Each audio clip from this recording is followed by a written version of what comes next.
Good morning and welcome to KidNuz. I'm Tori. Today is Wednesday, August 26, 2020. And we begin with a famous slogan getting shelved. KFC has apparently decided that given the coronavirus, finger licking good comes across as tone deaf and maybe kind of gross. The fried chicken franchise revealed its new look through a cheeky YouTube video with the phrase pixelated on posters and food buckets and the tagline, "The thing we always say, ignore it, for now." And while this change seems like a smart and sensitive push for better hygiene in the age of COVID, it's also pretty good marketing. Many on social media have pointed out that we all eat with our own hands anyway. The slogan will return, KFC says, when the time is right. The Crimson Tide is getting crushed by the coronavirus. Less than a week into in-person classes, the University of Alabama is reporting 566 new cases, and that's on top of the 310 students who had tested positive even before the first day of school. The university has now issued a 2-week ban on all student events outside of the classroom. Rolltide Nation would be well advised to toe the line unless it wants to get sent home or end up like TikTok star Bryce Hall. When the 21-year-old social media celeb flouted an LA ban on public gatherings with a mask-free rager, the city got creative and cut his lights and water right in the middle of the fun.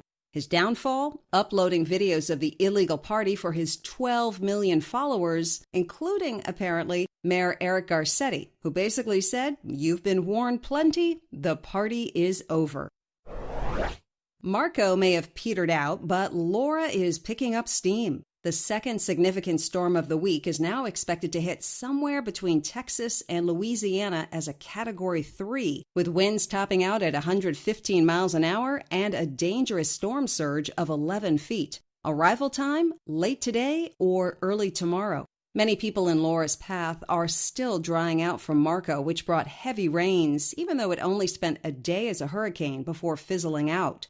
Laura is bigger and stronger, and so far is being categorized as a major threat by forecasters. Hundreds of thousands of residents have been ordered to board up, pack up, and head to higher ground. Better late than never. The head of the NFL now says he wished he had listened earlier to Colin Kaepernick when the San Francisco quarterback decided to take a knee during the national anthem to protest police brutality. Roger Goodell had apologized to black players in June for not listening to their concerns, but until now hadn't mentioned Kaepernick by name, even though he was the one to start the protest and pay a heavy price for it. Publicity surrounding Goodell's comments come in the wake of another case of apparent police misconduct caught on tape. At its heart is a 29-year-old man by the name of Jacob Blake, whose interaction with officers in Kenosha, Wisconsin is sparking another round of nationwide protests and calls for equality. Mr. Blake remains hospitalized.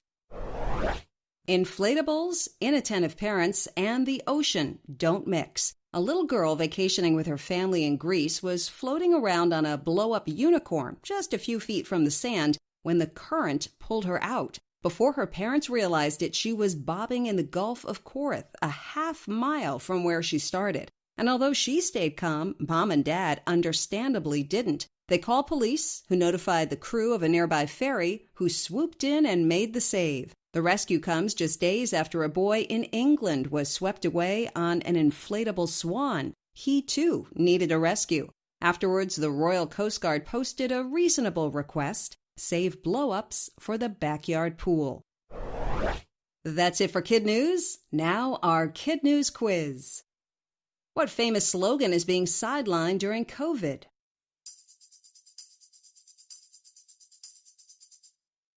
KFC's finger lickin' good. How did the city of LA end the party of a TikTok celebrity?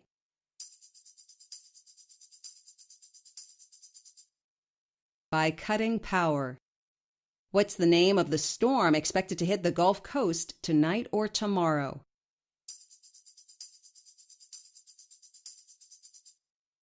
Hurricane Laura. What shouldn't you bring to large bodies of water?